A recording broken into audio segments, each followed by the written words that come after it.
Okay, we can start with the opening puja. All right. Thank you.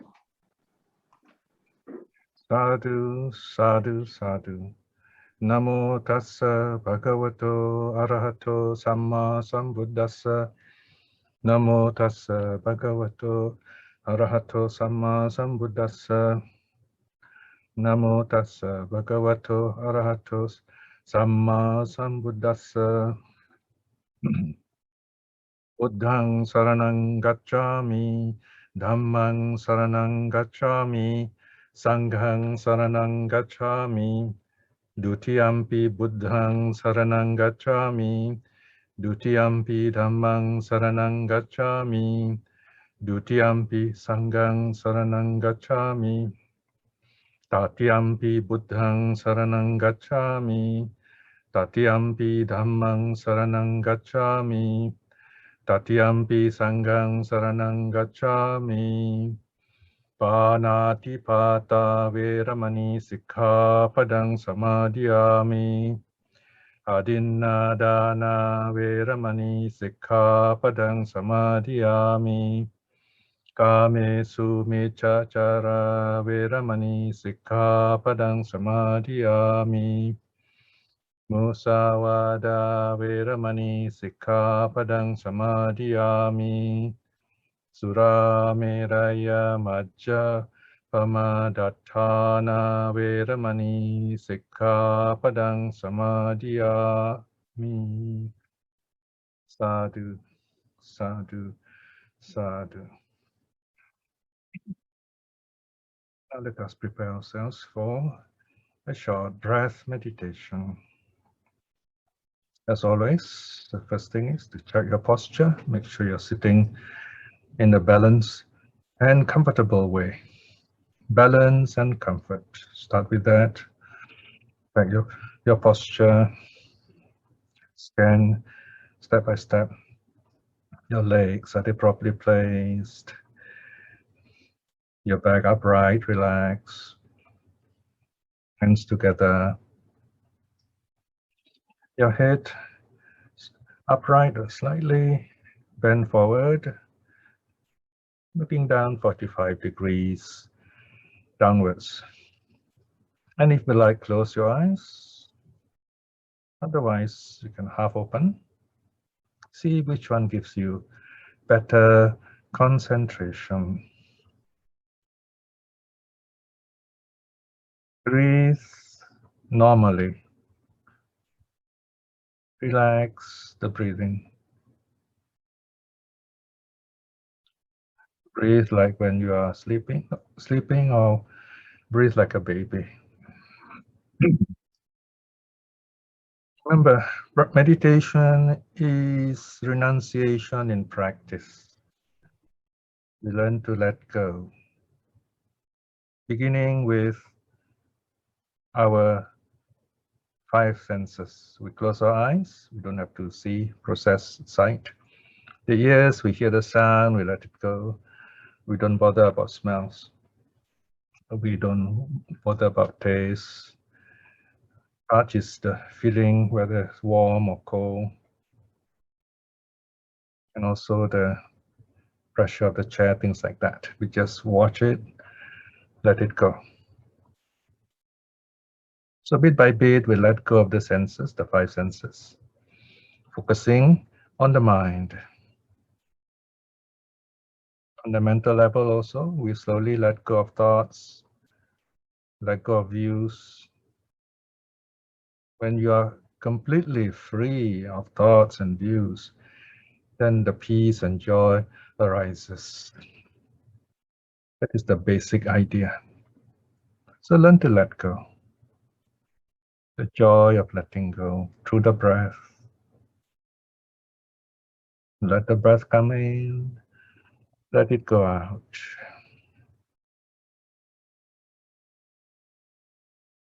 This breath keeps us alive, but we don't own it. We take it in, we give it back. That's our breath.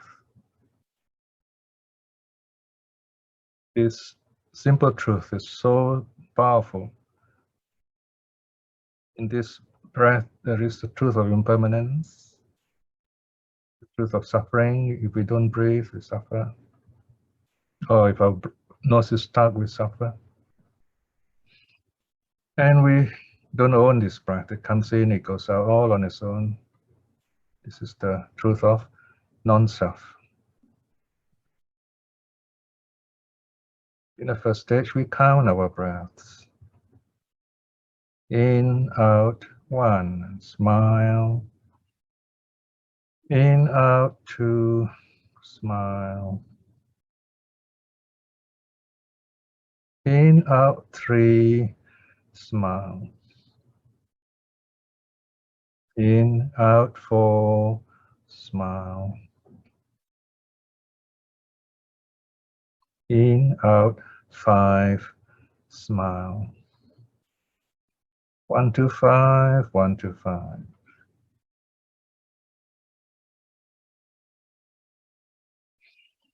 Or you can count up to 10 if you like. 1 to 10, 1 to 10.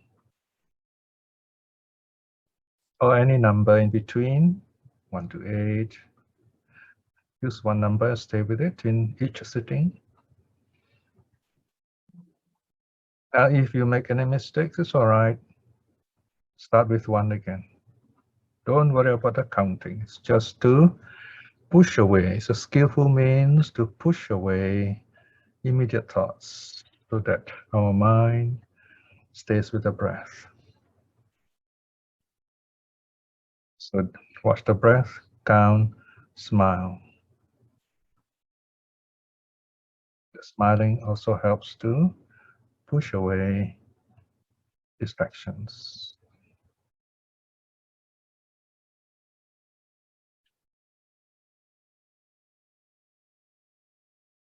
Sometimes the breathing may be fast, sometimes slow,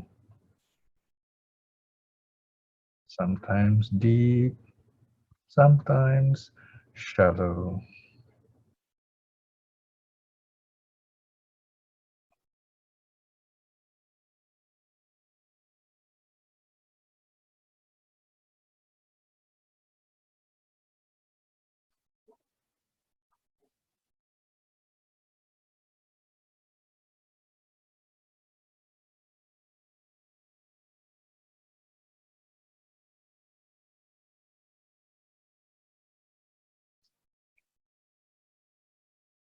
Now, for those of you who may not like the counting, some people may find the counting a bit difficult. It's quite normal for some people.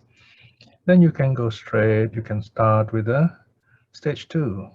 You can start when you do your practice straight into in, out, in, out. When you breathe in, just be aware, note in. When you breathe out, simply note out and smile, of course.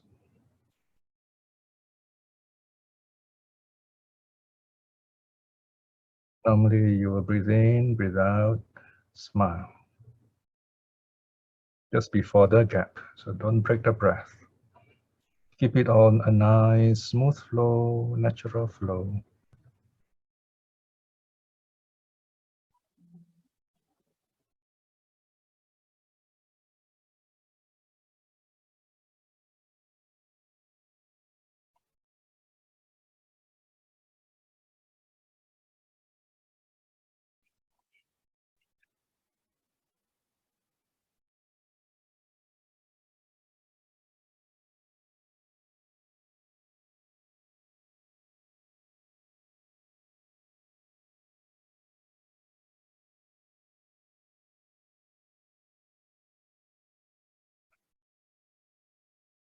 Anytime you notice any distractions, like thoughts, stray thoughts, just smile at it.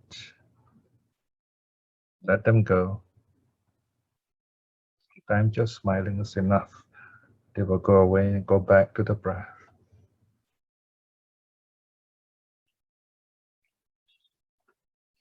If the thoughts persist, then don't fight it. Stop the meditation. Examine the thoughts, observe them. Simply observe, don't follow. And label the thoughts. Thinking, thinking, thinking. You're just acknowledging it.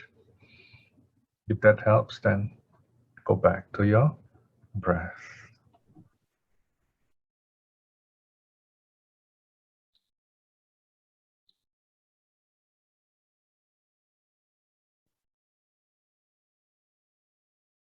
So these two stages, counting and in out, they are directed meditation. Make all the effort, all the mindfulness you can. When you do this well, then you notice the breath slowing down, becoming more peaceful. You notice there is a gap between the breaths, between the in and out.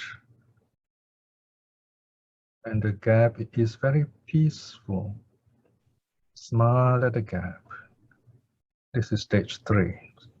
Now, stage 3 is undirected. You cannot make it happen. It will happen at the right time. Just be ready. Smile at it. Feel the peace, feel the joy. Don't do anything to it, just feel it. The more you let go, the longer the peace will be, the longer the gap will be. You can still note in and out. Breathe in, note the in, and then the gap, smile, feel the peace. And out, you notice even in, out becoming more subtle, becoming gentler.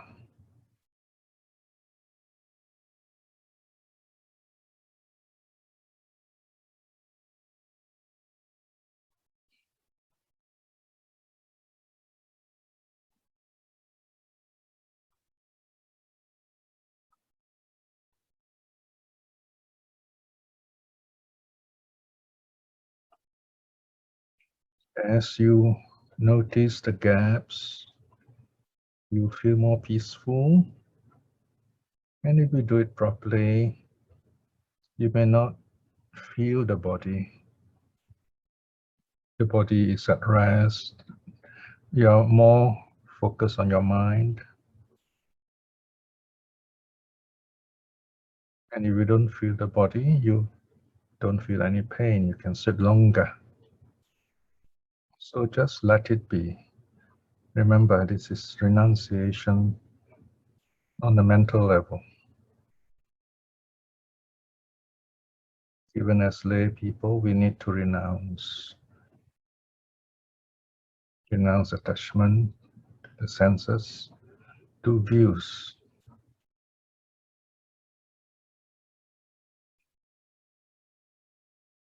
Feel the peace.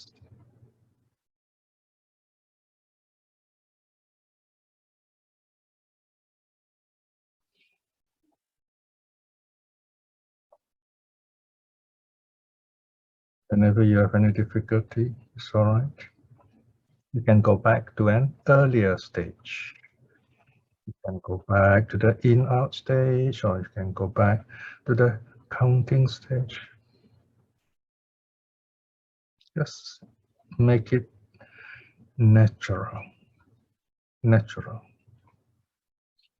Whatever you do, the fact that you have sat down, whether it's 5 minutes or 1 hour, you have sat down just the way the Buddha has done. And that in itself is keeping the precepts. It's a wonderful action you have done. So there's no such thing as a bad meditation.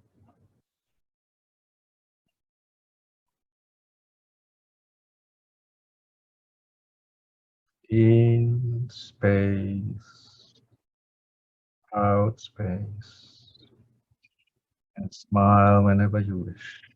Feel the joy and peace.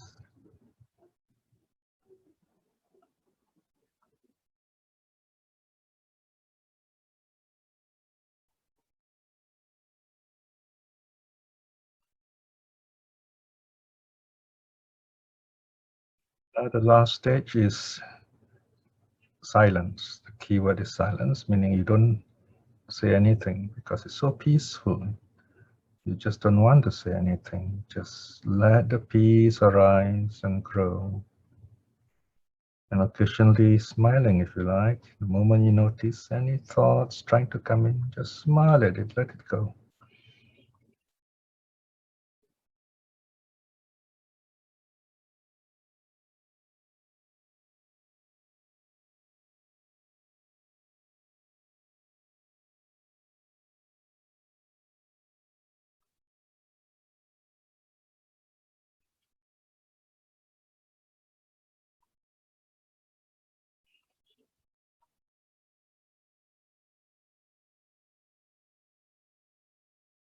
Sometimes when you are focused, you may feel as if you're not breathing. Don't worry about this. Your body is breathing in a very subtle way.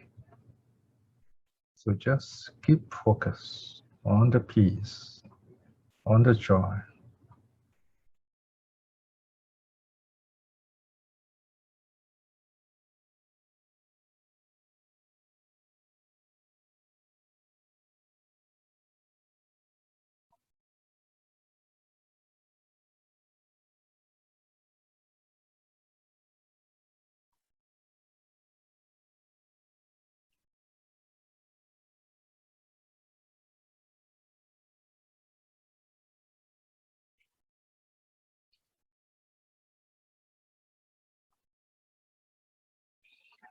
At this point, let us review our practice.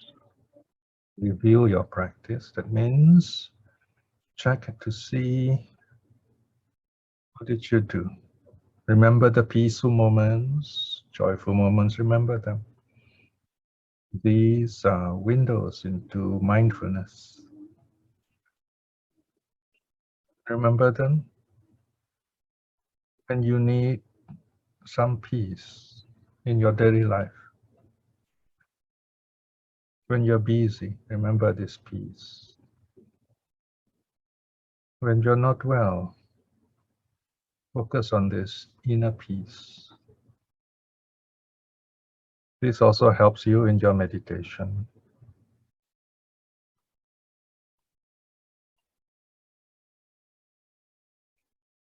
Also check to see if you have any difficulties, what could have caused it. Just examine it. Make notes if you like. This is a time you can write down notes also if you like. Find some answers in the suttas, or you can ask questions about your meditation.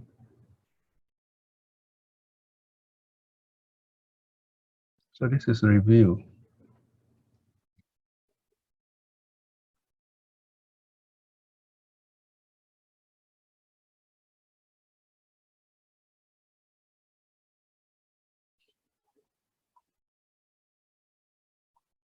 When you review by yourself, you can take as much time as you need.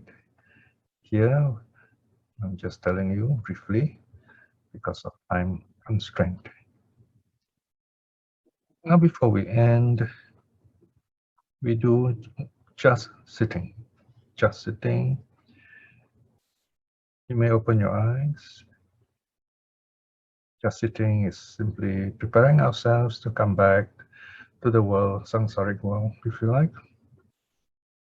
We begin our meditation slowly, gently. We end it also slowly, gently.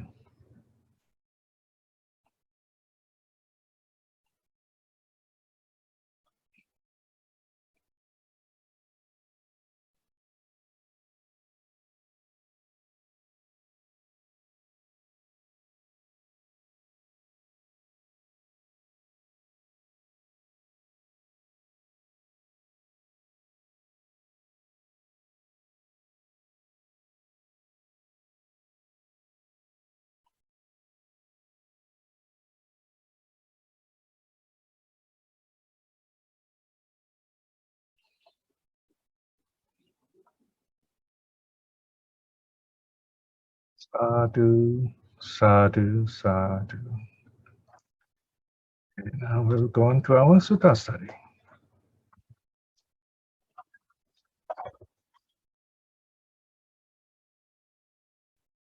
Right, this is already September.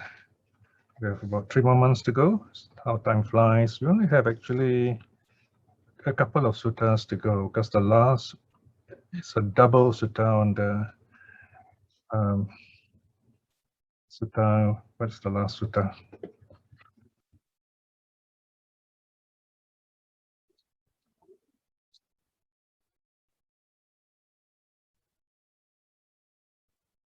The Kalama Sutta, or Kesaputiya Sutta. It's a double session because it's quite long. Yeah? Now, today's sutta is called Pamsudhovaka Sutta. Translated as the discourse on the gold penna. Gold penna. This is a idiomatic translation. What the word means. If you translate Pamsudhovaka literally, the Pangsu means dust or dirt. When you say dirt in English, refers to earth or dirt. This is Pangsu. Pangsu is a very famous word because from Pangsu you get Pangsukula. Pangsukula refers to the cloth that those traditional monks, the Rutanga monks, they will collect pieces of rags, cloth discarded from the dust heap, okay, including shrouds in the graveyards and so on. So Pangsu is a dust heap, if you like. So here simply means dirt, earth. Dovaka means one who washes. Okay, Dovana means washing, Dovaka is one who washes. And Sutta, of course, means discourse teaching. So Pangsudhovaka, the dirt washer. So he washes dirt, like, you know, in Malaysia, we often read about those dulang washers, no? That when they wash for tin, right, on their own, all right? So something like that, very similar. In fact, you can see the picture in the Sutta translation. So the discourse on the gold penna. So this person uses a pen and washes away the dirt. And the Buddha uses this idea to teach some very deep teachings. The number is A3.100A. Whenever you see this kind of letter, there's some difficulty with the numbering. These numberings are all done about 100 years ago. This is done in London by the Polytech Society. We have a similar numbering, but sometimes a slight variation done by the Burmese, the Sixth Council edition, and then by the Sinhalese, by the Thais.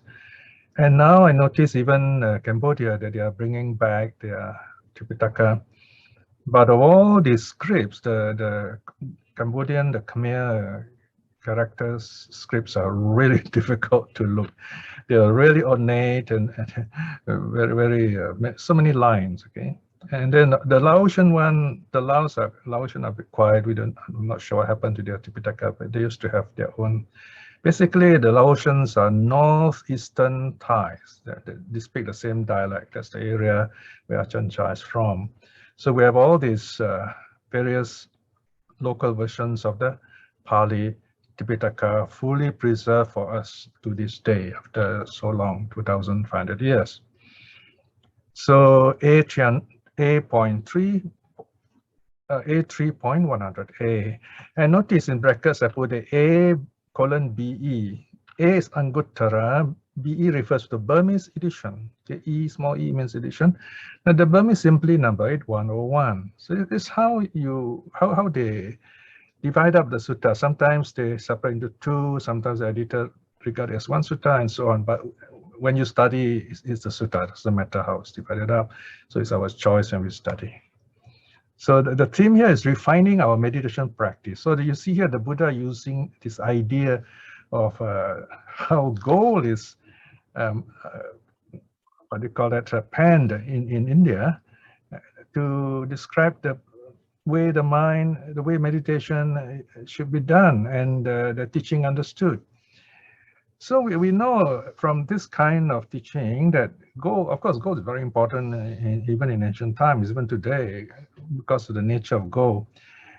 What's interesting is that in the Indus Valley, that's towards the far west, gold is mostly mined because the area is more flat, so it's easier to mine.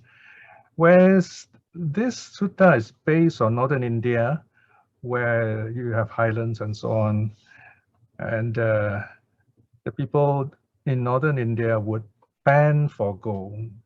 In other words, they would get this dulang, this big tray, and they put some dirt on it, and then they keep on putting water, and then they kind of move it around, and then they will clean away the dirt in layers. The sutta will tell us exactly how they do this. So we look at it in a while. Let's look at the sutta now. Okay, the translation is on page 155. Okay, let's go down. Right, here we are. So this screen we cannot extend bigger. Huh?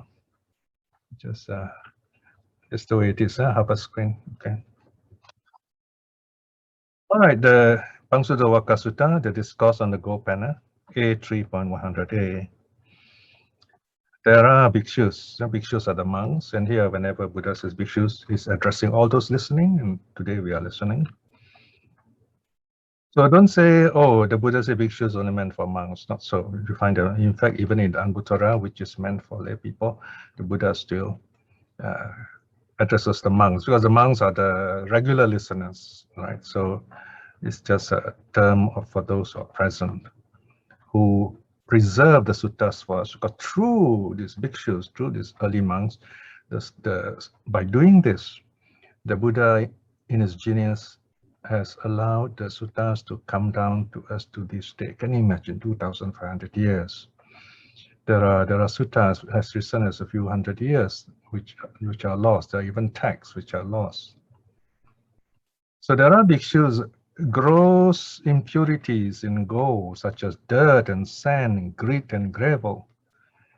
Now, a gold penna or his apprentice, having spread the sediment in a pan, or it's called a rocker, or we call it dulang locally, washes it, rinses it, cleans it, removing and getting rid of the impurities.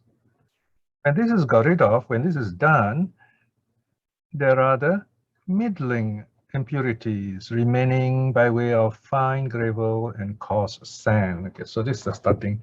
So you just take a big chunk of dirt, and he's there by the river, and he washes away one layer, or kind of the big part. Or I think this one is he has to like put a lot of water. Okay, so he removes first the gross. The bigger ones is easy to push away with the hand.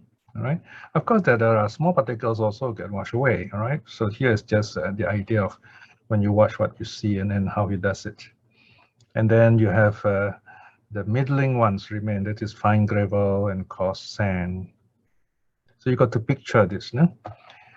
Now the gold penna or his apprentice washes the sediment. So this is a fine layer, rinses it, cleans it, removing and getting rid of them. Okay.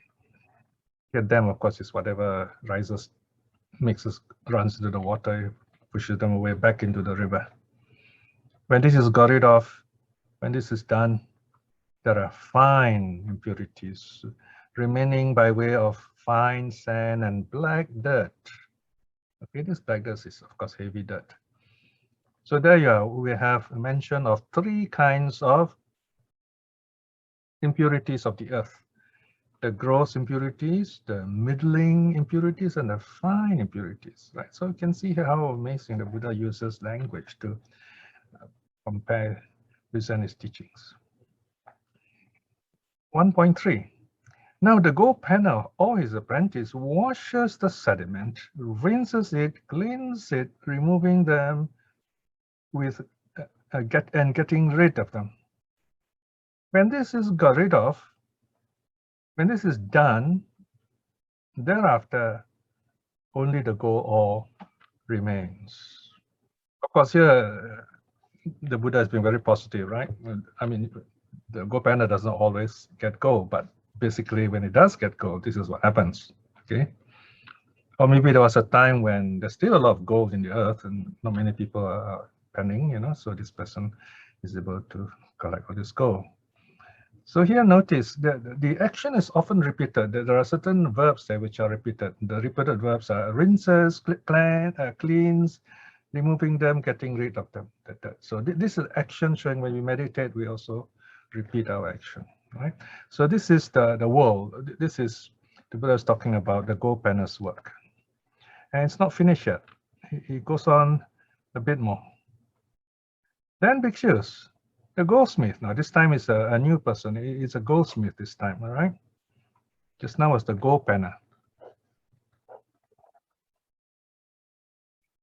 Or his apprentice, having placed that gold into a crucible, blows with bellows at the blaze, blows hard at it, blows down at it, right? So these verbs will repeat themselves. So this is how the goldsmith will work. I've used the word goldsmith here, but I think it's just a smith, right? But since he worked with gold, we call him goldsmith, right? The gold that is blown hard at, blown down at, still has dross. Dross is the dirt that's floating on the gold itself. In fact, it's caught up with the gold ore, and then it's kind of coming out now, separated from the gold itself, gold ore. Its debris is still not removed. Okay, so still the dirt is there, so that it is neither pliant, nor malleable, nor bright, and still breakable, still brittle. All right. So you cannot do anything useful with it. It is not soft enough. You can't beat it up. You can't flatten it. So what next? So it cannot be worked on. It cannot be properly worked on. Then, bhikshus, the time comes when the goldsmith or his apprentice blows at the blaze, blows hard at it, blows down at the gold. So notice here the way the goldsmith blows the fire. No? It is blow at it and then down at it, so that he is safe from the fire. So that its debris is removed, so that it is pliant, malleable, bright, and durable or unbreakable. So this is the value of gold. The gold can be made into thin sheet, very tiny, very fine sheet. And then it can also be made into leaf. In Thailand, they keep on knocking, and you get this very thin gold leaf. That is the thing about gold. You can even beat up into very thin gold leaf, so thin that if you hang it, the slightest breeze will move it. That's the amazing thing why gold is so precious. And it doesn't break. You can go on, it's metal. You can go on knocking it thinly. And it is durable. It's not brittle. So this is properly worked gold. All right, so the Sutta says, and can be properly worked on. What now the goldsmith, who is the craftsman, works on it. Whatever ornament that he wishes to make, be it jewel ornaments, or a gold strip, or earrings, or necklace, or gold chain. All right? The gold can now be used for that purpose. So this is the real use for the gold. Okay, there you are. So this is the Buddha brings in something about the world which everyone in the audience would know or would have heard of it. Now the Buddha talks about what he wants to teach us, something important but new to us, the 3 levels of defilements. Section 3. In the same way, and I notice that when the Buddha says in the same way, he's going to bring in a Dhamma. Okay? In the same way, bhikshus, for a monk. Okay, here the word monk means meditator, devoted to the higher mind. Notice higher mind here refers to deeper meditation, going to jhana. All right? There are gross defilements. So the first thing we face when we meditate would be the gross defilements, the big ones, if you like. By way of misconduct of the body, misconduct of speech, misconduct of the mind. The intent capable monk abundance, dispels, eliminates, makes an end, brings them to non-existence. Okay, now look at this passage. This is very important. This passage deals with the first level of purifying your mind. Actually, you purify your body and speech first, right? Notice the language here, right? Misconduct of body, misconduct of speech, misconduct of mind. These are the three doors. This is where the precepts come in. This is where in Buddhist meditation, it's not just meditating, you need to keep the precepts. This is also one big problem with modern psychology. They discovered meditation through Buddhism. They say, wow, this is good. And they just take the meditation now and they didn't care much about the moral virtue aspect, right? So it may work, but it really is perhaps what they've been using themselves that work, and then they did brought in some meditation. We don't know how well it worked or how far the person was healed. But definitely, it would not bring the kind of peace that the Buddha is talking about, right? Because you need to you need to refine, you need to discipline and refine body and speech first through moral virtue, keeping the precepts, in other words. Why is that so? It's very simple, really, because if you have been breaking the precepts, any of the 5 precepts, killing, stealing, sexual misconduct, lying, and getting intoxicated, you'll find when you sit down calmly, you close your eyes, your mind is at peace. And all these images come back, say, oh, wow, I've been doing all this, and all this trouble you. You won't be able to meditate. It will disturb you. So you've got to clear this part first. There are different skillful means, right? For example, in this class, I often tell you, remember this 2 hours, you have kept the precepts, right? So when you meditate, you recall these 2 hours. I've kept the precepts, I've meditated, so you feel good about it. Just focus on the 2 hours. And that is called Sila Anusati. You reflect on keeping the precepts during this period. That's one way, okay? And you build it up from there. So there you are. This section refers to keeping the mind clear of any memories of having broken the precepts in the past. Okay.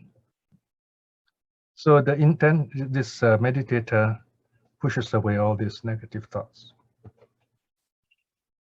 3.2 Bhikshus, for a monk devoted to the higher mind, having abandoned them, making an end of them, there are middling defilements.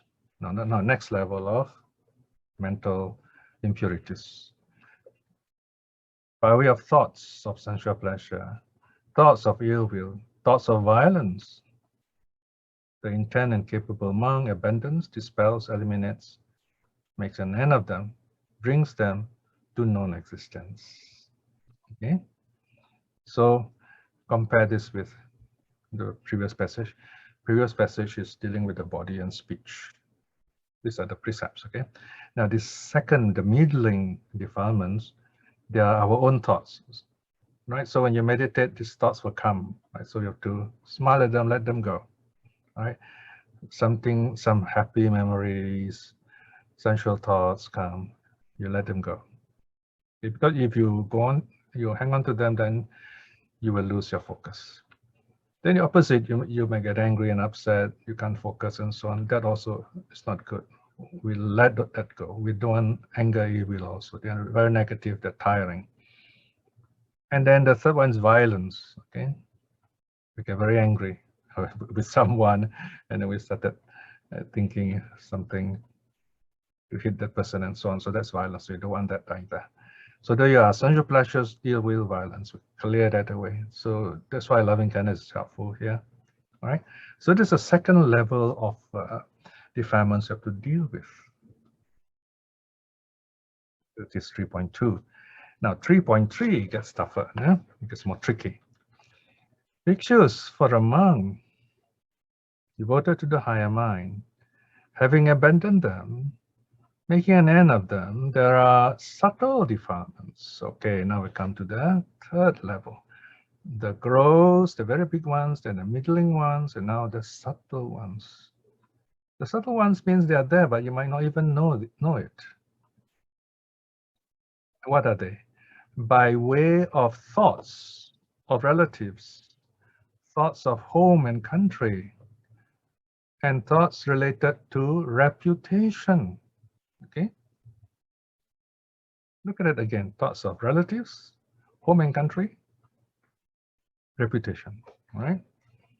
The intent and capable monk abandons, dispels, eliminates, makes an end of them, brings them to non-existence. Notice the verbs are very clear. This is a string of synonyms. In this case, they are synonyms. Here reflects the oral tradition. It is repeated.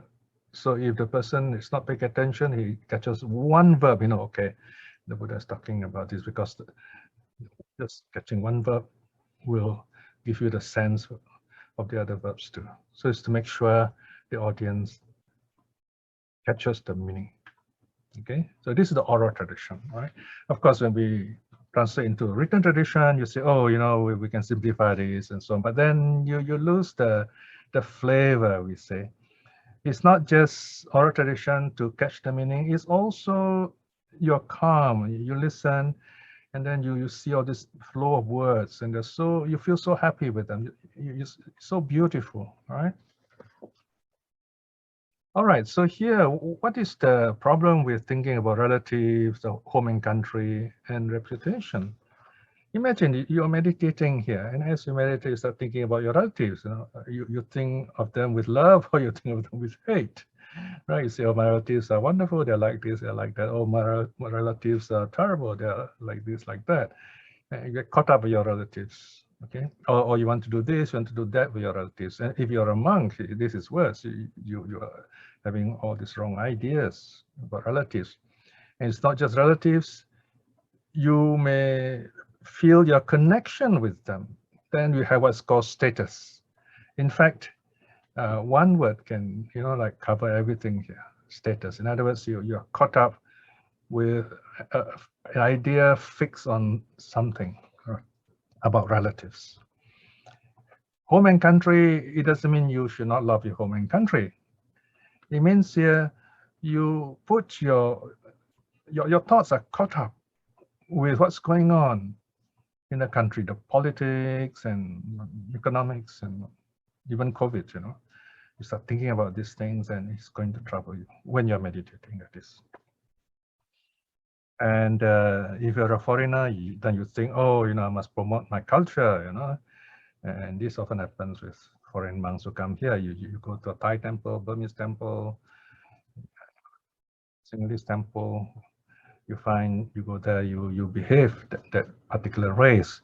So you have this, it becomes a race-based Buddhism. Sadly, Buddhism can be racist in this sense.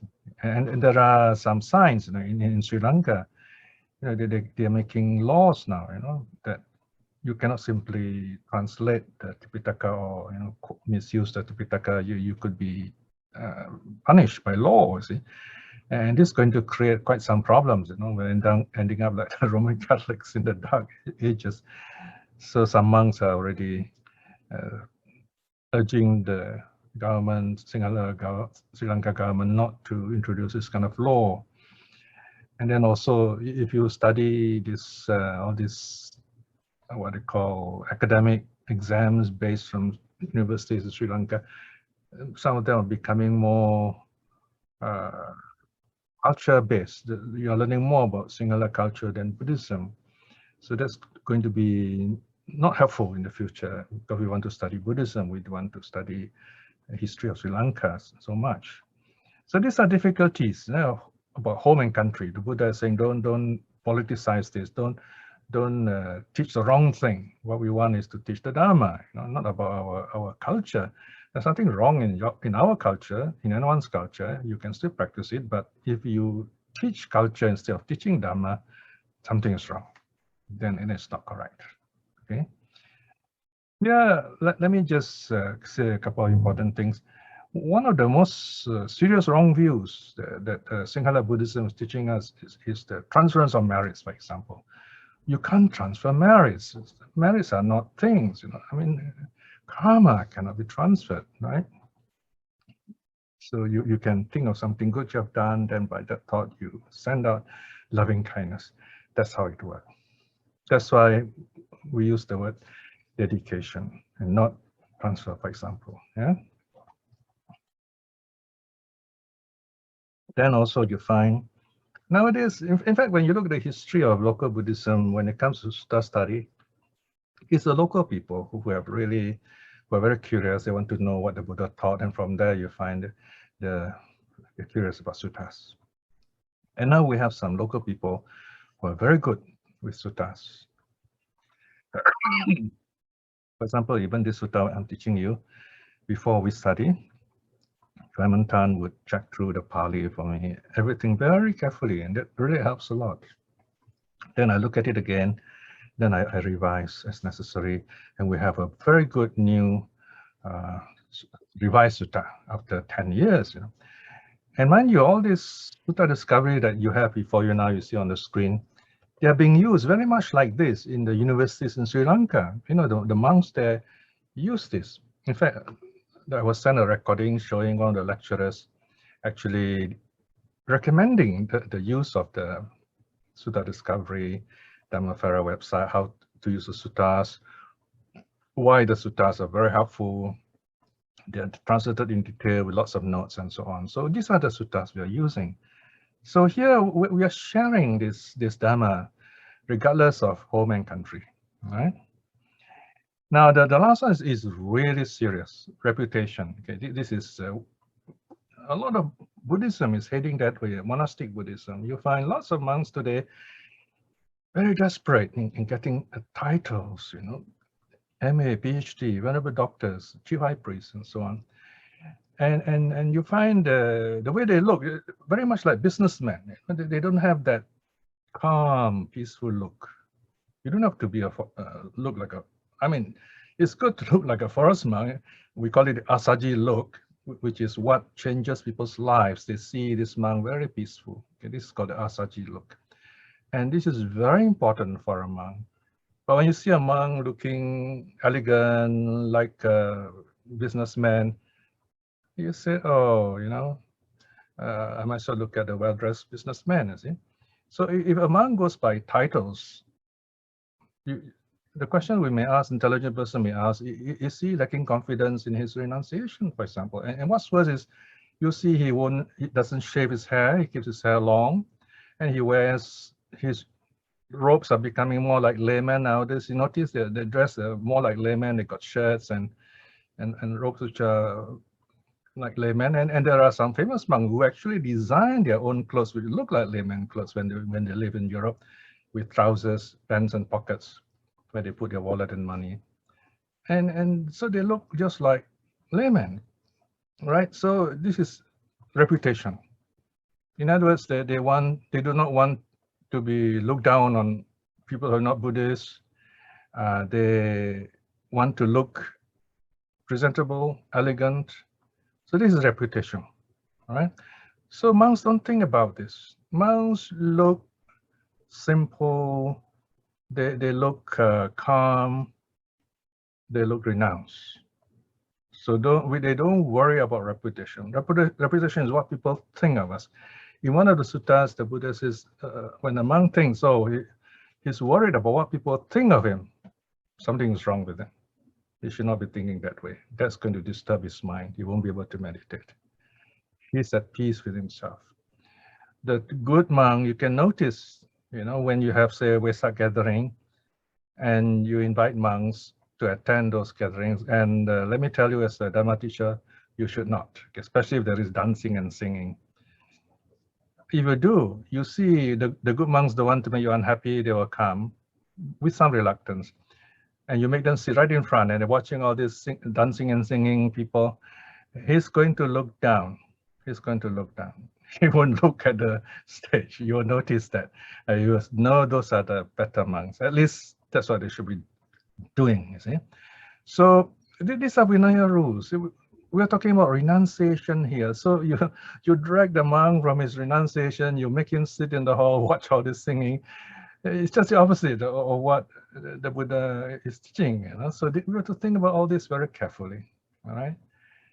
The thing is, these are not very popular things to say, but it needs to be said. Otherwise, we as lay people will be changing the way the monks live. And in the end, our wish will be fulfilled. And it's not a very good wish. You will lose Buddhism. You get business monks and so on. We don't want that, do we? Right? So in the West, they're more serious about the suttas. They meditate. They form study groups.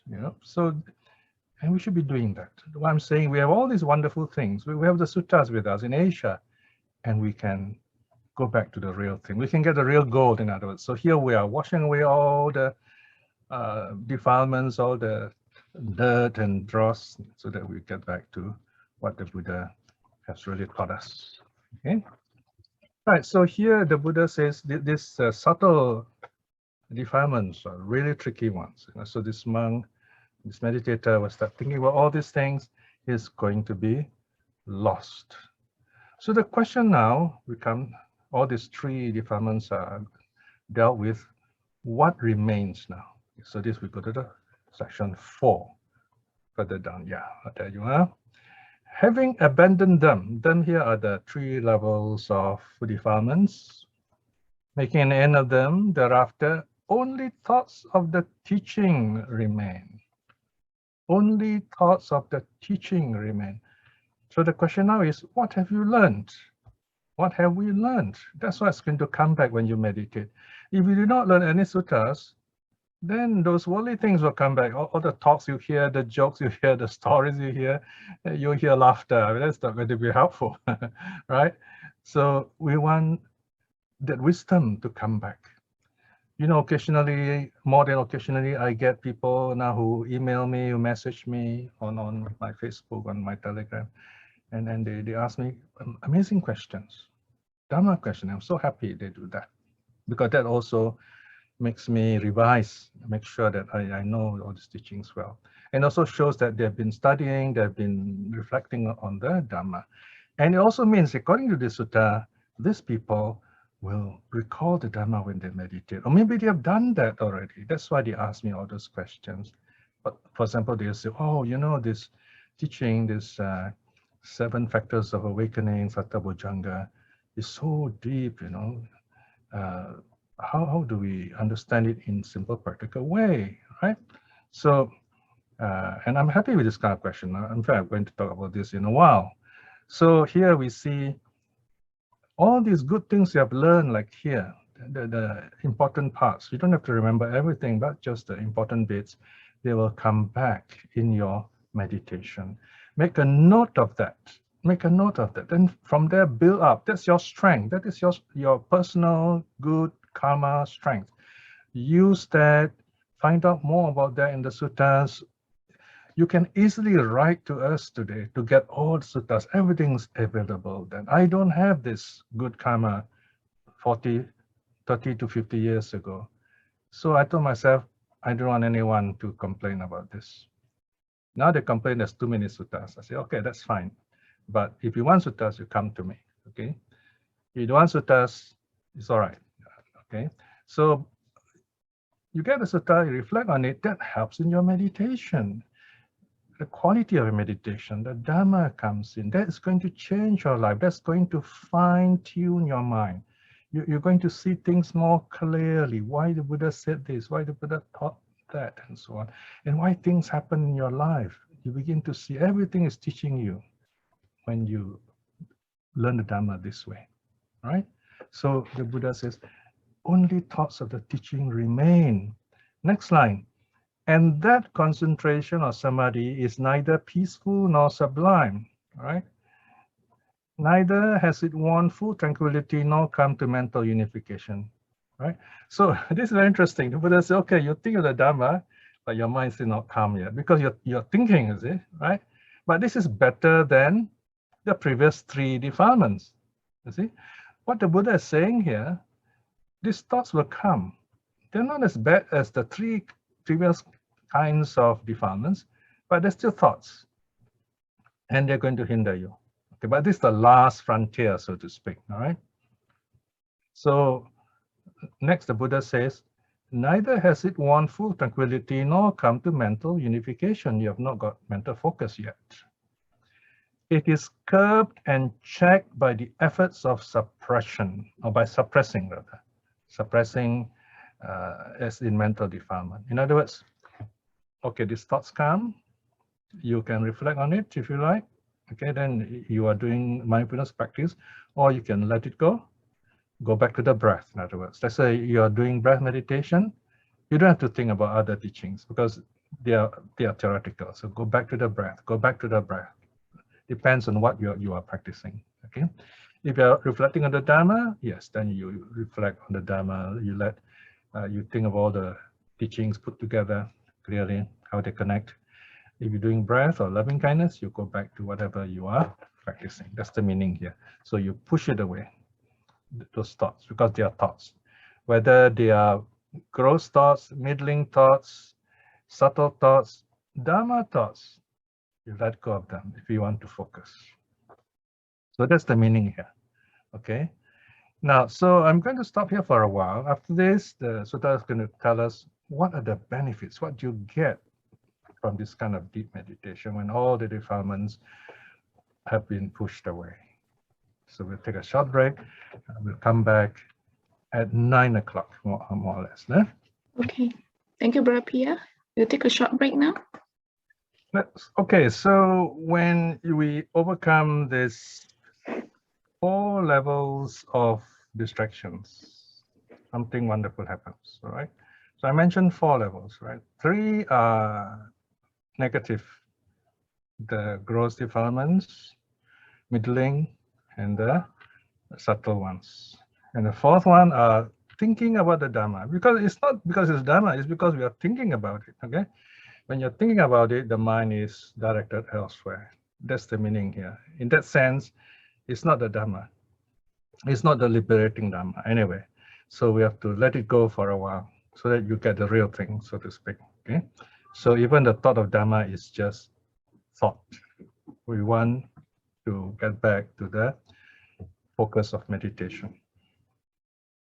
So what happens when you do that? This is the section on the 6 super knowledges. 4.2. But bhikshus, there comes a time when the mind stands steady inwardly, composed, unified, concentrated. All right, so there you are. Those are the magic words.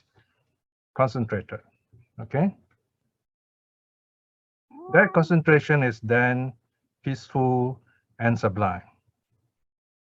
It has won full tranquility and has come to mental unification. It is neither curbed nor checked by suppressing with effort, by suppressing the defilement or the distraction with effort. Okay, so let's look at this. So once you let go of all these thoughts, all these, let's call them distractions other than defilements, okay? Then you find your mind will focus. Okay? Because all this distraction make your mind goes outwards. We want the mind to energy to focus within ourselves. Okay. Now notice the underline. It says it is neither curbed nor checked. In other words, you don't have to make any effort to stop those things anymore because those thoughts are no more there. The mind is peaceful. You don't have to do anything. No effort is needed. This is the high point of the mental renunciation. No effort is needed. The renunciation of effort even. Then something happens. 4.3. Then when he directs his mind towards the attaining of any mental state attainable through direct knowledge, he gains the ability to witness or to personally experience any aspect therein whenever the conditions are right, or whenever there is the basis for mindfulness. So now this is a very important hint for us from the experience of the Buddha himself. This is the kind of secret knowledge, if you like, that we value, that comes only from someone who has done deep meditation. This is the record of the Buddha's own meditation process. So here the Buddha has let go of all thoughts, so he doesn't have to make any more effort to be focused, to be at peace. He is focused. Then he comes back to this level of normal consciousness when he's able to direct his mind. Where does he direct his mind? Now remember, what kind of mind is it? It's a very peaceful mind. You notice the kind of mind you have after your meditation when you're doing it at home, especially after, say, half an hour sitting. You feel very nice, very peaceful. Now imagine you have done a really deep meditation and you have just emerged from it. Your mind is still very focused. And that's when you direct that mind to the various superpowers. And here, 6 of them are mentioned. 5 are simply superpowers, but the 6th one is called direct knowledge. The 6th one is the awakening knowledge. Let's look at all these 6. Okay, before that, let me say one more point. I mentioned to you about this, the 7 awakening factors. So let me just mention, because these are very useful in your meditation. Someone just asked me yesterday about this. No? So how do you get into this state in your practice? You practice the 7 awakening factors, 7 bojjhangas. Now these 7 bojjhangas, they're called bojjhanga, bodhi anga. Bodhi means awakening, anga means factor of awakening. They're not, although the Buddha used them for healing himself, the healing is because they're focused. They're focused, and the mind frees itself from the body. The sickness is in the body, so the mind clears the body away, so to speak, and that way the sickness is gone. So it's not just chanting. The important thing is the reflection. All right. So the first thing, bojjhanga, awakening factor is mindfulness. So when we meditate, we become mindful in some way of the breath, of loving kindness, of impermanence. Right. So we start there. Got to know what all these things are. Right. Then number 2 is called Dhamma Vichaya. Dhamma, although it translated as teaching, a better translation would be mental states. Okay, these are my notes. It's not in the screen. Eh? So Dhamma Vichaya, examination of mental states. So in other words, whatever mental states arise, we wash them. To be impermanent, or we smile at them, meaning we don't get caught up with them. The simple way to do is to reflect how impermanent they are. Like you're watching the breath coming in, going out, you notice, you feel the impermanence. That's the reality of it. That's when you examine what is this breath. Number 3 is called effort, virya, and you keep on doing it, you keep on doing it. So this 1, 2, 3 is directed meditation. You can do this, you keep on doing it. But number 4 is piti, joy, zest. This will arise. Now, once this arises, that means you have already gathered momentum. The momentum is taking effect. You cannot make this happen. This is undirected meditation. This joy arises. And when you have this joy, which is quite exuberant, you feel very happy, there is inner peace, inner bliss. The body becomes more settled, more peaceful. The senses don't trouble you anymore. The mind becoming pure mind. And that's when you let go of all the sense experiences. There is samadhi. What remains is the pure mind. The pure mind is samadhi. Samadhi is number 6. So once again, how do you get 6? Number 1, sati, mindfulness. Number 2, dhamma vichaya, examination of states. Number 3 is effort, virya. Number 4, piti, zest or joy. Number 5, passaddhi, bliss of body and mind, happiness of body and mind. And then 6, samadhi. Then number 7, upekkha. Now here upekkha refers to the calm, happy state. It can be just samadhi or it can be jhana, right? either one, and keeps your mind very peaceful. So these are the 7 awakening factors. It teaches us how to go step by step through our meditation. All right. So once our mind is focused, the first power we get is, according to number, you can see round brackets, 1 psychic powers. Notice here the sutta says, if we wish. No? In other words, we have to direct our minds to this. May I have the manifold supernormal powers. And this is called idivida, the various kinds of superpowers. These are the basic superpowers, if you like. For example, having been one, may I become many. Having been many, may I become one. May I appear, may I vanish. May I move unimpeded through walls, ramparts, and mountains as if through space. Okay. So in meditation, this is like a space element being used, right?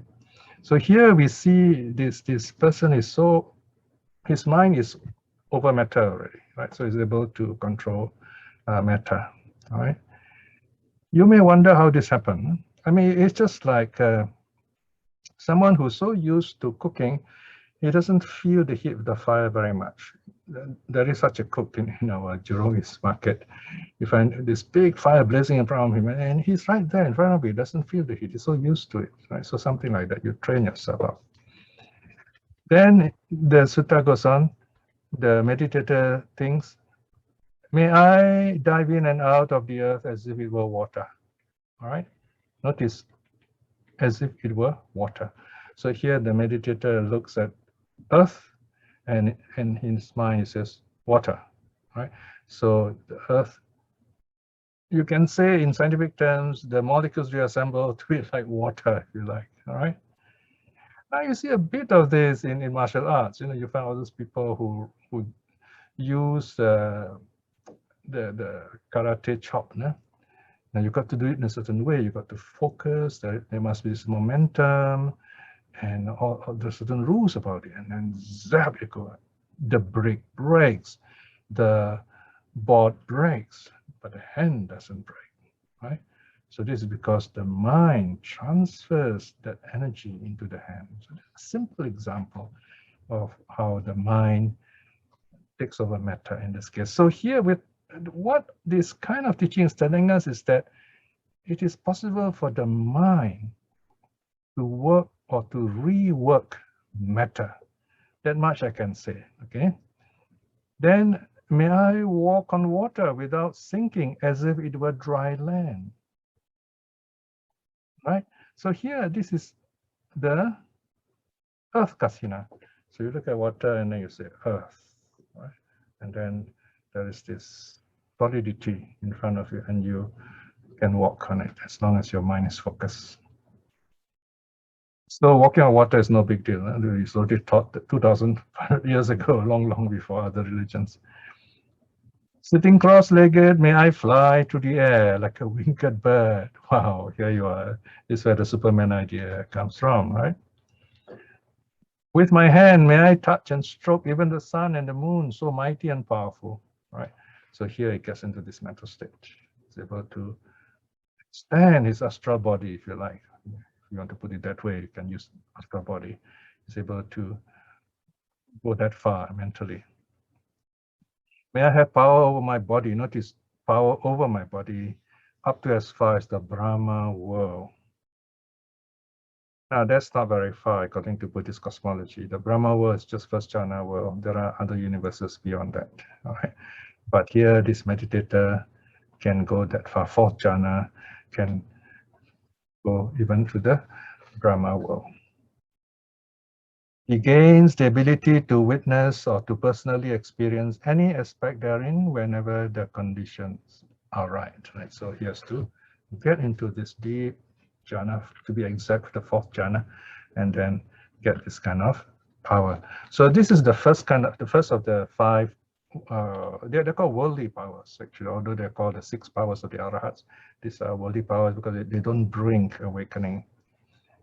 So this is called the various superpowers, idivida, the various psychic powers, or simply psychic powers. Number 2 is clairaudience. The modern word is clairaudience, or the divine ear element, dibasota. Dibba Sutta. If he wishes, may I hear by means of the divine ear element, purified and surpassing the human, superhuman in other words, all kinds of sound, divine and human, whether far, whether near or far, he gains the ability to witness, to personally experience any aspect therein under whenever the conditions are right. So he gets the power of distant listening. All right. So this how the Buddha often uses this. So you listen to conversation. Daniya is talking, or other monks when they're talking. He doesn't always use this. Okay. In fact, the Buddha, when he goes around seeing the monks, he will. If the monks are discussing, he'll wait, and then when they finish discussing, he'll knock on the door and ask the monks, "What are you talking?" You know. So, although the Buddha has all these powers, he doesn't always use this. So that's number 2, clairaudience, or divine ear element. Number 3 is telepathy. Okay. If he wishes, may I know the minds of others, of other beings, other individuals, having encompassed them with my own mind. May I know a mind of lust as a mind of lust, a mind without lust as a mind without lust. May I know a mind with aversion as a mind with aversion. May I know a mind without aversion as a mind without aversion. May I know a mind with delusion as a mind with delusion. And a mind without delusion as a mind without delusion. So here the Buddha is talking about you can read a mind, whether the person has greed, hate, delusion or not.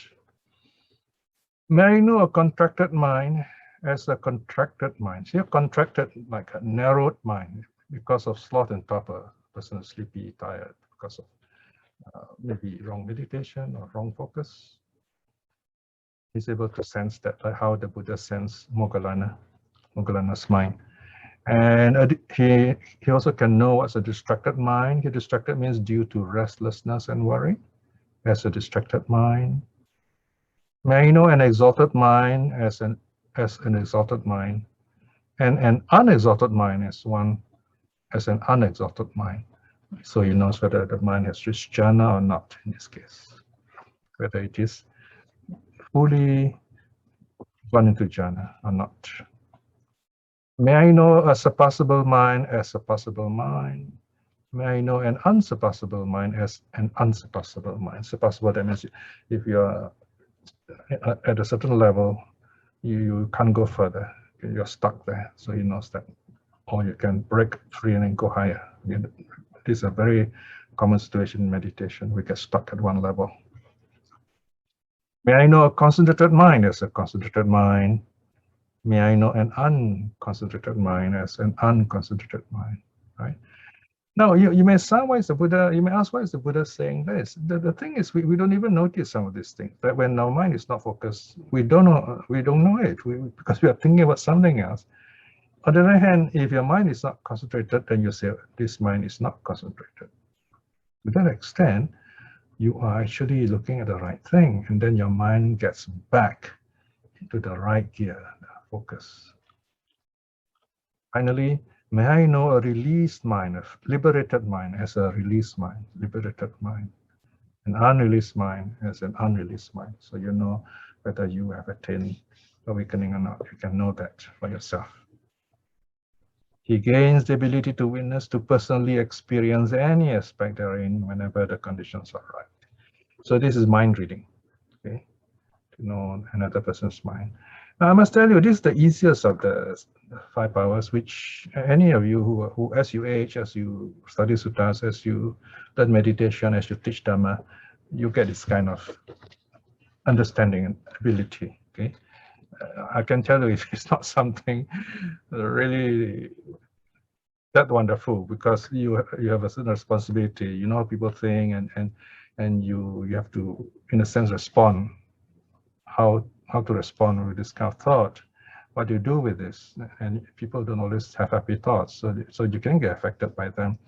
That is why we often avoid toxic people. We don't want to be near toxic people because they really can harm us. They can cause our mind to be tired. We can lose all that wonderful energy, right? So we have to have lots of metta, in other words. Number 4, power number 4 is in the modern sense called retrocognition. This is ESP, okay? Someone last lesson asked whether ESP exists in Buddhism. These are all ESPs because their powers arise when the meditator has mastered the physical senses. So they are extrasensory perception. You rise above the senses and get this kind of powers. So number 4, retrocognition.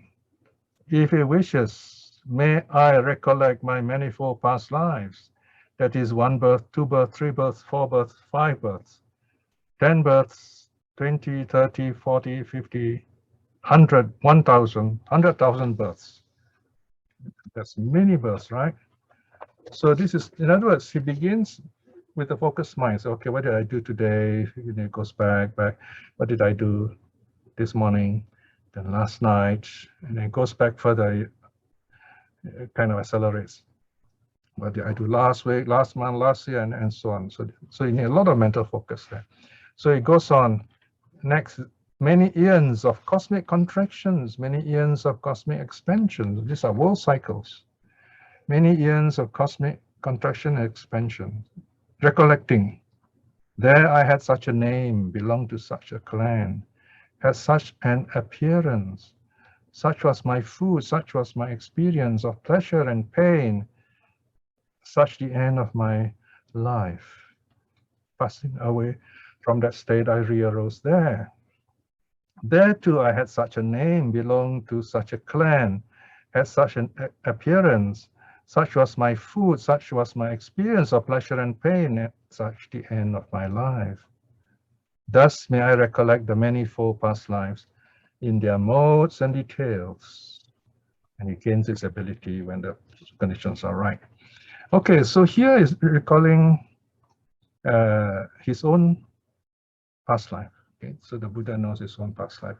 He can go as far back as he wants. So it's like going through a huge database. You've got to imagine how many world cycles there are, how millions of births. You have to really go back, and depends which is the one you want to remember, the details that you want to know. Imagine you're like reading this comic book or watching a movie, and where do you want to see the details? So you have to have this really great focus and also know how to select what you want to see. So that's how the Buddha gets all those old stories, Jataka stories, by this kind of ability to recall this telepathy. Sorry, this is a retrocognition. Retro means backwards, cognition, remembering things, knowing things. Now, the number 5 is called clairvoyance. Clairvoyance. If he wishes, by means of the divine eye, okay, so it's also called the divine eye, clairvoyance, purified and surpassing the human, may I see beings passing away and reappearing. In other words, die and they're reborn, how they're reborn, and understand how they are inferior and superior, beautiful and ugly, fortunate and unfortunate, faring in accordance to their karma. Notice here, the Buddha, in other words, begin to see how people's action leads them to suffer the fruits or enjoy the fruits. So it's not just about rebirth, also about karma. So rebirth and karma are interconnected in this way. 9.2. These beings, good sirs, who are endowed with evil conduct of body, endowed with evil conduct of speech, endowed with evil conduct of mind, who reviled the noble ones, held wrong views, and undertook actions under the influence of wrong views, after death, when the body is broken up, have reappeared in a plane of misery, an evil destination, a lower realm in hell, right? Notice the word lower realm. So that's why I sometimes use the word subhuman. Because of bad karma, we can fall below the human state, meaning animal state, preta state, asura state, hell state, right? So the precepts, in other words, are to help us stay within the human realm, stay human. We don't fall, although we have a human body, we don't have the mind of a preta, addictive, We don't have the mind of an asura, violent, exploitative. We don't have a mind of hell being, violent, or that of an animal, just ignorant and fearing learning. Okay, so we can fall into that state even in this life itself. We don't have to wait until death and we'll be reborn in those states. In this life itself, in fact, you can say most of us are not humans yet mentally. We have a human body, yes, but in our greed, we are like animals, pretas. In our hate, we are like hell beings, asuras. In our delusion, we are like all these subhuman beings. So we are not human yet. That is why, in a sense, when you meditate, you are becoming human. And when you do your loving kindness, you're becoming divine. That's why they're called divine abodes, the qualities of Brahma. So this is one way that meditators talk. Eh? All right, so here, through all these bad deeds, this person suffers. So this the Buddha is able to see this through his power of clairvoyance. 9.3. But these beings, good sir, who were endowed with good conduct of body, I'm going to shorten this, conduct of speech, conduct of mind, body, speech, and mind, the three doors of karma, they're all good. Who did not revile the noble ones. These are the noble Sangha. They don't talk bad about the streamliner, the Arahat. Remember those Mahayana, they like to talk bad about the streamliner, make fun of the Arahats, right? So the Buddha clearly here says they do not revile the noble ones who have right views and undertook actions under the influence of right views. After death, when the body is broken up, have reappeared in a happy destination in heaven. So this is the good karma. Yeah? So these beings, when they die, they're reborn in a happy stage. So by means of the divine eye, purified and surpassing the human, may I see the passing away and reappearing, and understand how they are inferior and superior, ugly and beautiful and ugly, fortunate and unfortunate, faring in accordance with their karma. Gains this ability according to the right conditions. So this is the fifth of the worldly knowledge. So even though you're not awakened, you may have this knowledge too, you know? But it's the last one, the sixth, gnosis. This is the one. You can direct his mind. So if he wishes, may I, by realizing for myself through direct knowledge, right here and now, with the destruction of the mental influxes, attain and dwell in the influx-free freedom of mind, freedom by wisdom. He gains the ability to witness, to personally experience any aspect therein whenever the conditions are right. Now here, the impression we get is as if this person can choose to be awakened. It's not like that. Rather, he decides, okay, it's time, I'm going to focus, I'm going to stay focused, and I'm going to head that way, right? So in other words, he directs his mind to letting go of the final defilements and so on. So by doing that, his mind goes in that way. It's very much like an Olympic runner. So he's running, and he reaches the end. We call it the second win, okay? He reaches the end and he has to make this effort. He says, I'm going to win, okay? And he put in all the effort, okay? So if he does it right, he wins.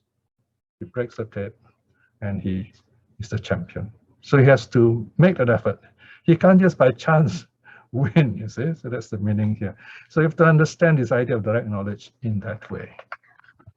So there you are. This amazing sutta ends here.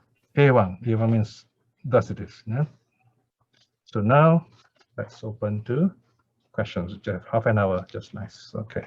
Okay, thank you very much, Piya, for explaining the sutta. We will now take questions from the floor. My name is Annie. Can I start? Oh, Sure. yeah, sure, Annie, sure. Yeah, Annie. go ahead. Go ahead. Brother Piya, Yeah. what you have mentioned here are all the experiences of a meditator who go through, right? The Buddha, yes. Yeah. Yes. Okay, I personally know of a woman who is not a Buddhist, she's an atheist, and she has out-of-body experience. She doesn't meditate. She is very, this only happens to her when she is extremely tired. When she sleeps, then she is fully conscious. When she comes out of her body, experience, she's conscious where she floats to out of her room or to any part of the house, and she's still very conscious how she enters back into her body. Anyway, hold on, I can't see you. Oh, sorry, I forgot to turn on my video. Sorry. Yeah. Sorry. Okay. Right. Yeah, Okay. Yes. Okay, go on. That's about it. Okay, very good. Yeah, I think should be enough. Yeah. Okay. Now this is one area where we are looking at reports. Okay. My point is the Buddha is not giving all these teachings to talk about powers and how wonderful they are. He's talking about what you and I will experience when we meditate. Remember, that's what it's about. I'm not saying your friend doesn't have all those powers. All that I can say honestly is I don't know. But there are many such reports. So much so that, you need some kind of scientific study to watch these people. There must be some way of measuring, some way of verifying, and then it'd be interesting and useful. There are also a lot of what do you call that, con people in this area too. They are called mentalists. They're very good, Okay, there's a whole TV series on that. A lot of people like to watch it, and they're really very funny people. They're very good in convincing you. So the point is, it is interesting to hear this. It just shows, wow, the Buddha has talked about it, right? It's true, yeah. So we got to ask ourselves oh, that's wonderful. It's very nice you have such a friend. Maybe you might even ask them questions, But remember, it is not your experience. It is not our experience. So we don't know, true or not. Maybe the person herself doesn't know whether it is true or not. It is her experience.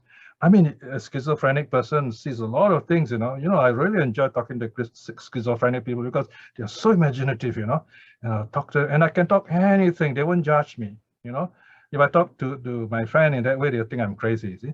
So you talk to them, they're so amazing. They'll tell you some things. They see devas, they see beings, My point is, we're talking about another person's experience. So we cannot verify. So we can say, okay, that's fine. I'm so happy that I hope all these abilities will help you to be happy, maybe help others, right? So the Buddha is not talking about those things. He's talking about in your meditation, you can experience this, and they can be useful when you're teaching people, maybe then it's worthwhile.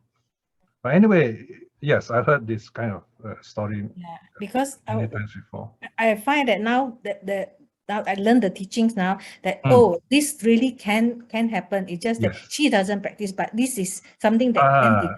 Yeah. That's why I remember at the start I mentioned, I say these are worldly knowledge. They doesn't mean the person is enlightened, is it?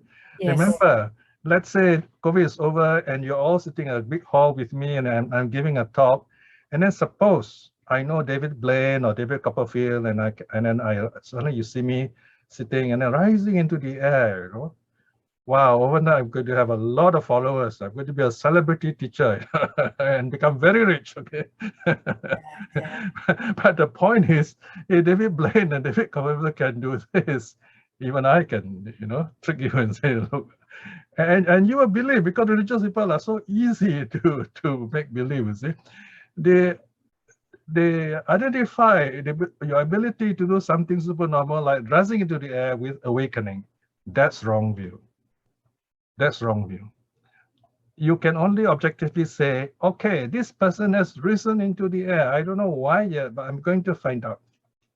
In India, they love doing this. It's so-called sadhu. When I meet Indians, I try not to say sadhu because the intelligent ones don't like the word, because sadhu means those horrible false gurus, They have this special seat, which is there's a metal plate on the top, and there's a very strong steel beam, and they sit there, and their big ropes are cover it. Right, and then they sit floating up there. Everybody will say, "Wow, sadhu!" Actually, if you have a stick, you run it under them, clang something, you find there's something there. And sometimes some nasty lay people will actually do that and then chase them away. Say all these funny stories. This is India. but the Buddha is the wisest of them. Yes. Thank you for your question. Thank you for your Thank you for the explanation. Yes. Next. Thank you, Brother Piya.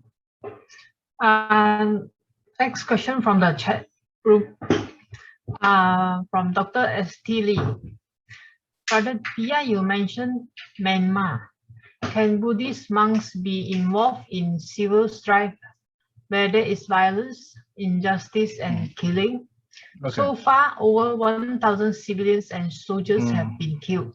Should the Buddhist hierarchy say that killing is one of the worst actions that can give rise to very negative karma? The people need to hear words of peace and harmony, and actions against the 5 precepts will be bad for their karma and rebirth. They should act independently and not take sides in the conflict. But at the moment, the silence of the monastic hierarchy is deafening. Myanmar is a Buddhist nation, and the whole Buddhist community are waiting for the monastics to express their concerns publicly.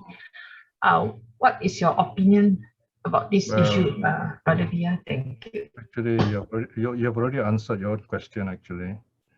Yeah, they are silent and we are waiting, you know. I would have said the same thing.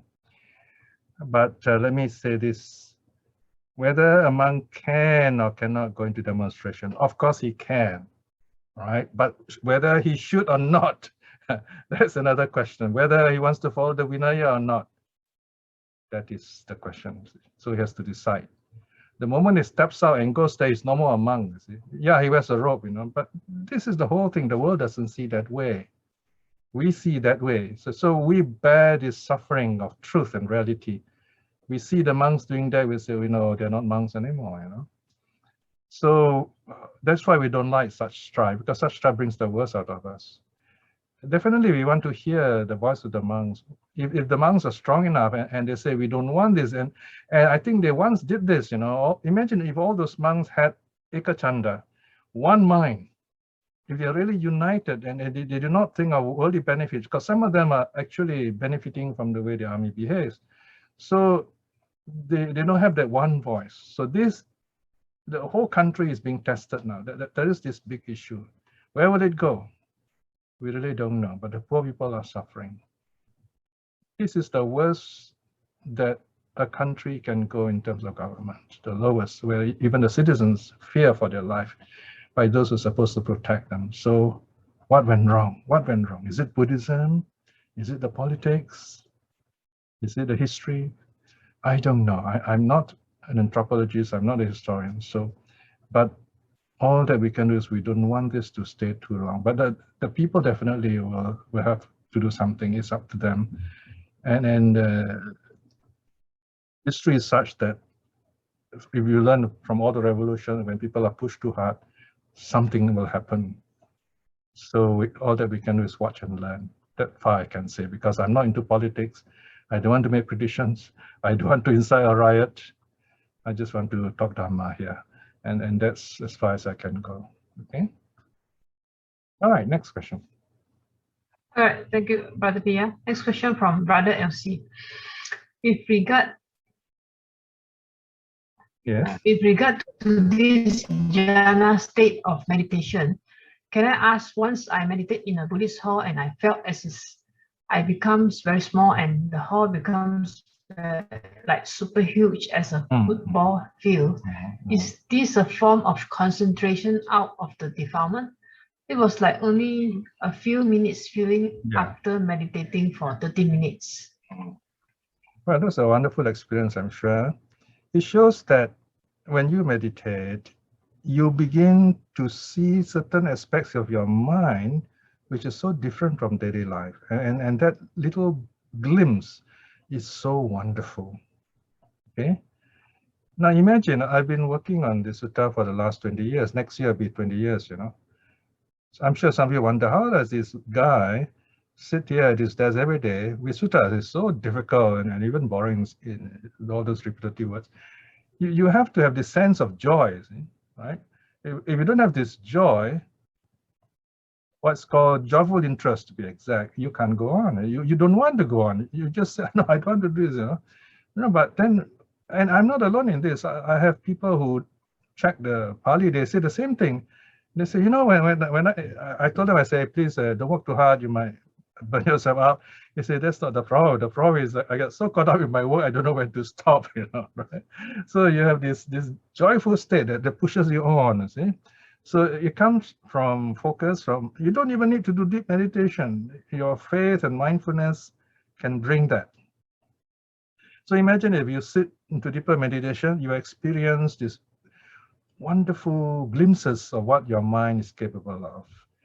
So the reflection on this is, tell yourself, if my mind can do that, what more if it's really focused and good, right? So you go from there. Don't stop there, because if you stop there, it's like you're going to on the big, nice tour of this beautiful country, and then you see one beautiful, you just see one side, you say, wow, that's all I need to see. I don't want to see anything else. You want to move on, see? So build up your practice. You know your mind can experience something bigger than yourself. And you want to let go of the small self, of the immediate hindrances. You want to experience that bigger thing, the real world that your mind is projecting, and you want to see how this mind works. Then you'll be free, you'll be liberated as a practitioner. Okay? Right, very good. Thank you, Brother Piya. Brother Elsie had another experience of similarly like levitation in mind and spinning clockwise until like upside down, till I have to be out of meditation. Again, is meditating 30 minutes and have the feeling for only a few minutes. Is this also another form of experience into the jhana states? No, okay, frankly, I cannot say I know about this, okay? But I've written something about this in one of the papers where this mind scientists have got meditators in an experiment, and then they watch them and interview them, and many of them have all kinds of interesting experiences. And I have summarized many of these experiences. Offhand, I don't remember the exact title of the paper, but if you message me, I can send you this paper where it shows you all these things, and then sometimes, where possible, I list the way they explain what's going on. For example, you know, in your meditation, when you sit very still, your blood pressure goes down. And when your blood pressure goes down, sometimes it can be dramatic enough for you to have certain experiences. You feel very light. You might even feel you're floating, right? So whether you're really floating up there or not, we don't know, but you feel that way, right?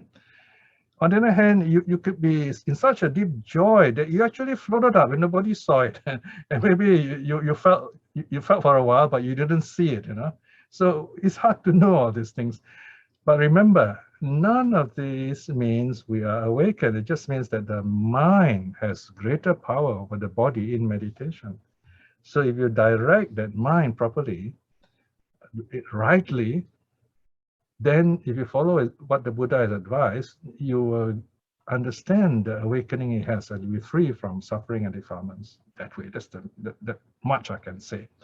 So those are signs that the mind has got certain abilities to kind of rise above the body, that much. So I wouldn't say it is jhana or anything like that, because these are very difficult to correlate unless you yourself know all these things I've said, all this medical understanding of the body, psychologist's understanding of the mind, and then your meditator's understanding of your practice. So it's not something we can simply dismiss, or something we can talk over coffee. I mean, you can try to do that, but you cannot take it too seriously about all these things.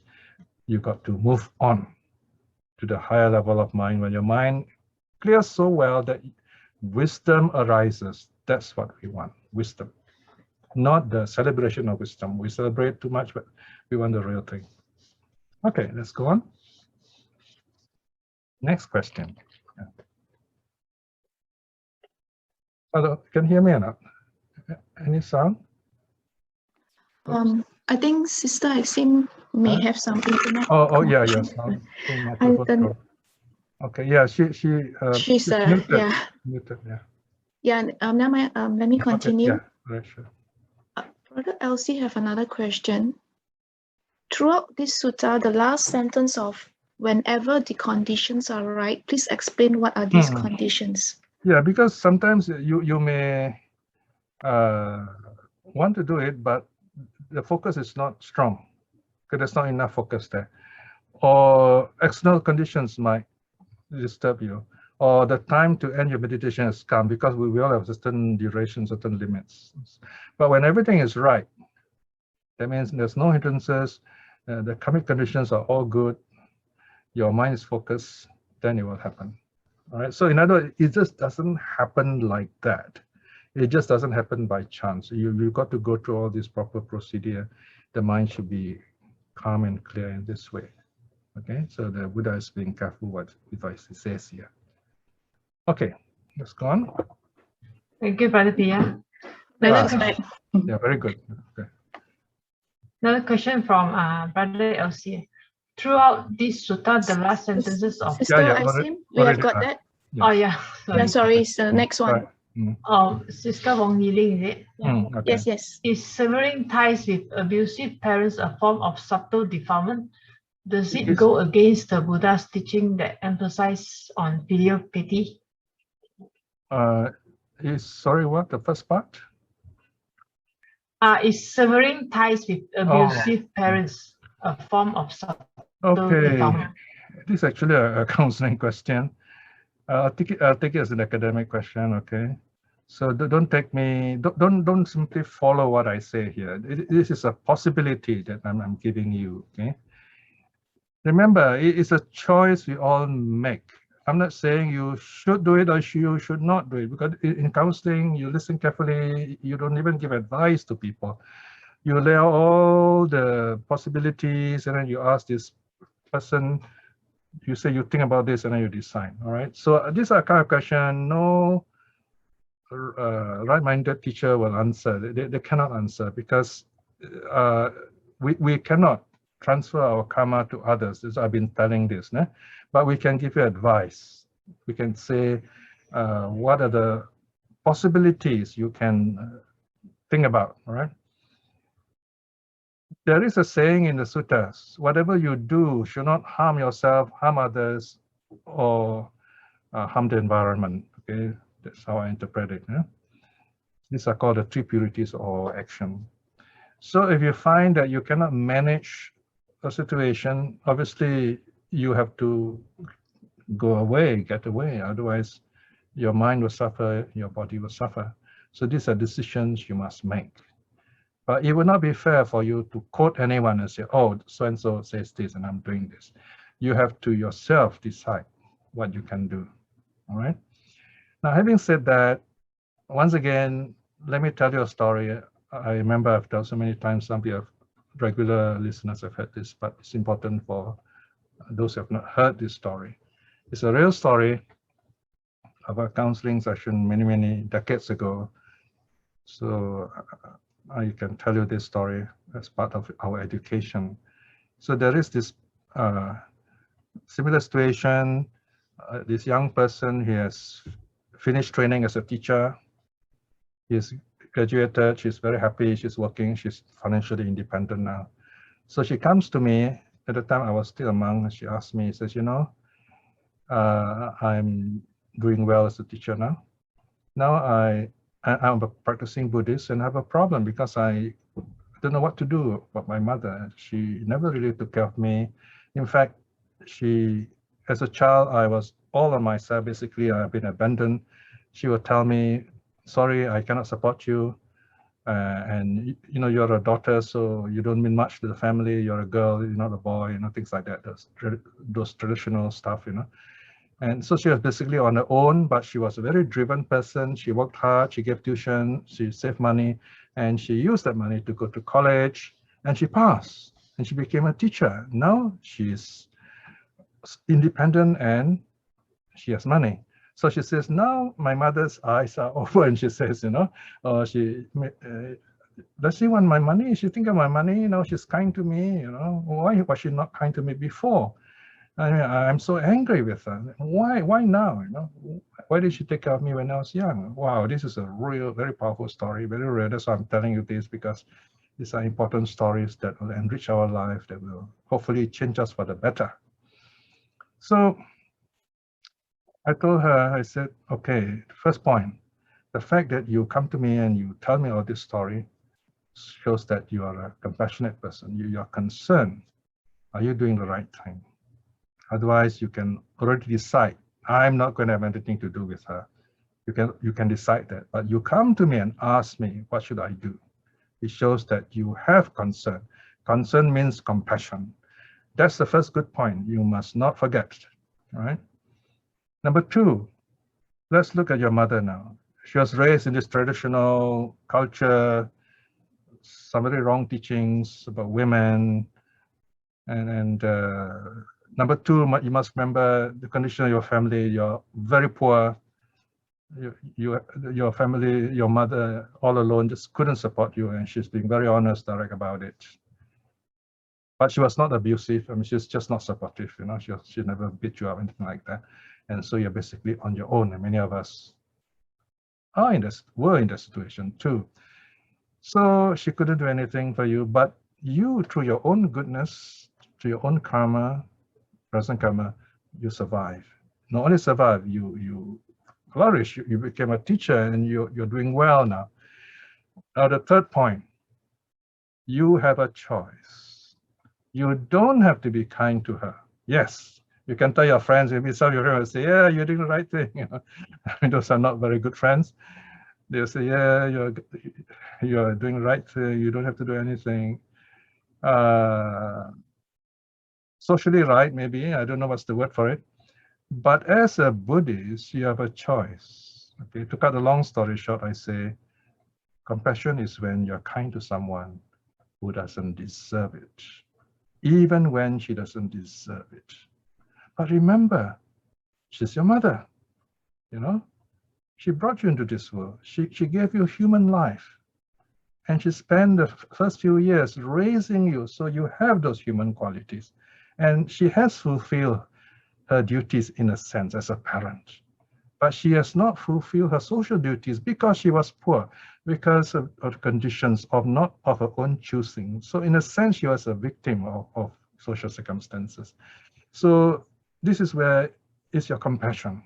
Your reasoning will say, oh yeah, I have the right. Yeah, we all have rights, you know. But in this case, your mother doesn't deserve your kindness.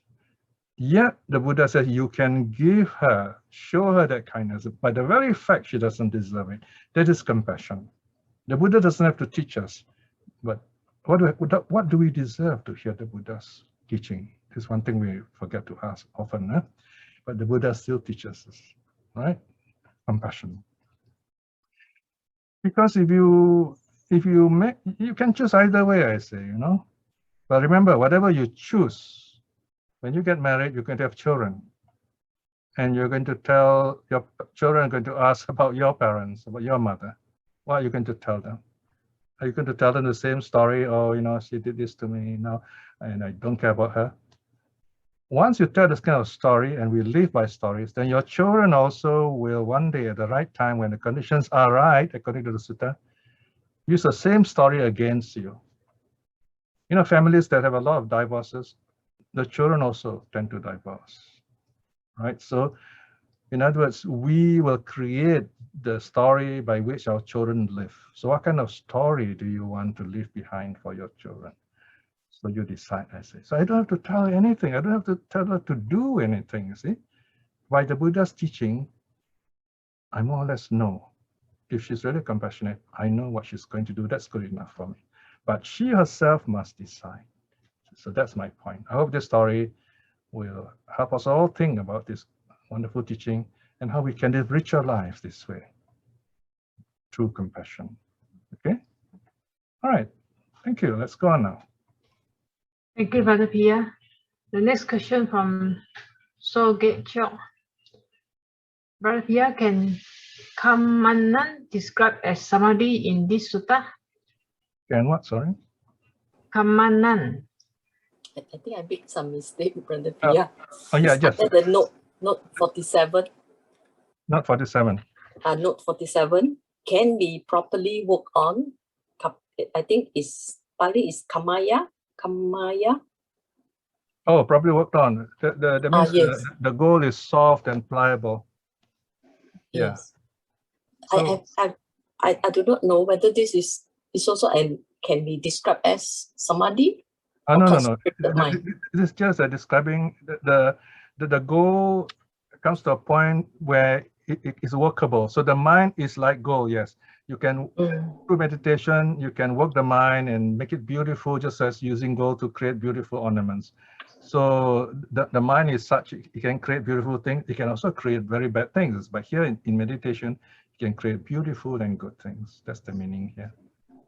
Yeah. So I would say these words using for goal also indirectly describe the way the mind works in meditation. Okay. By creating two things. I normally like to say two things. The first, the mind helps us to see the truth, true reality.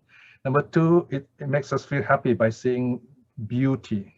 Because this is true, we feel happy, and that's called beauty. Okay, so this is the Buddhist philosophy of aesthetics. It's got to do with truth. Okay. All right. Any more questions? I'm not happy. Ask again. Huh? Thank All you. right. Brother Piya, there's a last question from Sure. Brother LC. Okay. We'd like to ask whether smelling scented flower during Yes. meditation, is it also a kind of experience? I don't know. Are you talking about actually you smell it, or you imagine you thought you smell it? I suppose you're talking about really smelling it, huh? Well, if you want to do that, you should do it before meditating, not while. If you do it while meditating, you'll be distracted. Okay. So yeah. By the way, during meditation, you sometimes may get very nice smells too. You know, you get all these kind of experiences because all your senses, especially early in your meditation. And as soon as you come out of meditation, your senses are very sensitive. In fact, one of the first things we notice when we are meditating, our senses becoming very sensitive, and you hear little sounds, and that's how we get distracted if we are not, if we are new to all the situation. So that means you are already meditating. Yes, your senses become more sensitive, so the smell of flower becomes even more beautiful. So if you like, you can start before meditation doing that, and then just reflect on impermanence, and then go on to your meditation, but don't get caught up with it. Okay. Well,